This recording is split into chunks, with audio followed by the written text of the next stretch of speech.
Hello friend, welcome back to my channel Mominul lifestyle. কেমন আছো তোমরা? আশা করছি তোমরাও খুব ভালো আছো। আমিও মোটামুটি চলে যাচ্ছে।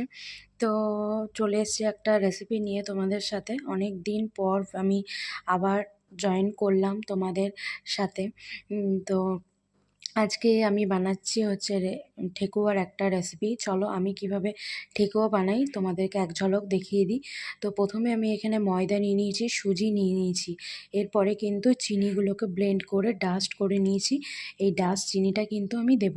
আর কিছু ড্রাই ফ্রুট দিলে তো খুবই ভালো। আমি যেমন এখানে কাজু কিশমিশ দিয়েছি আর পুরোটা ঘিয়ে করেছি আর কি।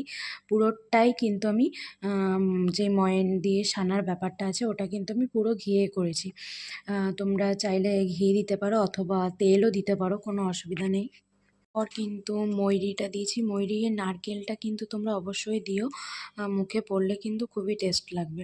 এরপরে আমি কিছু নারকেল ছড়িয়ে দিলাম আর ডাস্ট নারকেলও আমি কিন্তু দিয়েছি যাতে ভালো লাগে টেস্টটা মুখে পড়লে।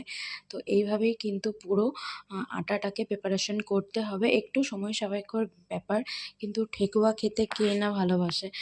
বেঙ্গলি নন বেঙ্গলি সবাই আমরা কিন্তু ঠেকুয়া খেতে খুবই ভালোবাসি।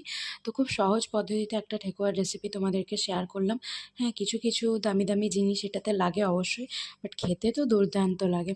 তোমরা কারা কারা ঠেকুয়া খেতে পছন্দ করো আমার মতন কমেন্টে জানিও। আর এভাবেই কিন্তু পুরো তেলে কম আঁচে কিন্তু ভেজে নিতে হবে। তো আজ আসি, দেখা হবে নেক্সট অন্য কোনো একটা রেসিপির সাথে। সবাই ভালো থেকো, সুস্থ থেকো এবং সাবধানে থেকো। তো ভালো লাগলে ভিডিওটা অবশ্যই সাবস্ক্রাইব করে লাইক করে আমার চ্যানেলের পাশে থেকো।